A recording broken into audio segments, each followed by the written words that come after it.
Hello guys, my name is El and welcome back to my gaming channel. And today ay meron nga pala akong bagong alaga, asong mataba.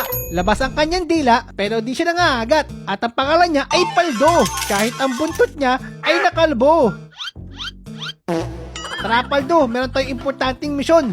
At ito ang iligtas ang mundo. Papasukin natin ang Facility 6-7 dahil dyan nagtatago ang mga masasamang brain rot. Tulad niya, mukha siyang hotdog na sunog. Siya naman mukhang hotdog na malapit ng masunog. At siya ay mukhang hotdog na galit. Let's get ready, Paldo. Iligtas natin ang mundo. Parang time machine ni Doraemon to ah. Guys, Huh? I'm calling to warn you. Boss? There's a great danger headed your way. What? Ba't kayo mo lang sinabi? No. Boss! Oh no! What is happening? Warning! Warning! Red alert! Something bad's gonna happen! Ah! Si Paldo! Akala ko na si Paldo! Omega anomaly brain nut! Lumayo ka kay Paldo! Paldo! Tumakbo ka dito! Anong ginagawa mo dyan? Oh no! This is not good guys! Ginawa niya si Paldo!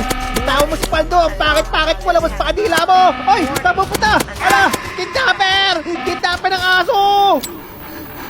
Oh man! Die. Boss! That creature has been held captive for 50 years. Boss! Ano yung boss? Destroy it. Okay boss, nagot sa akin yun.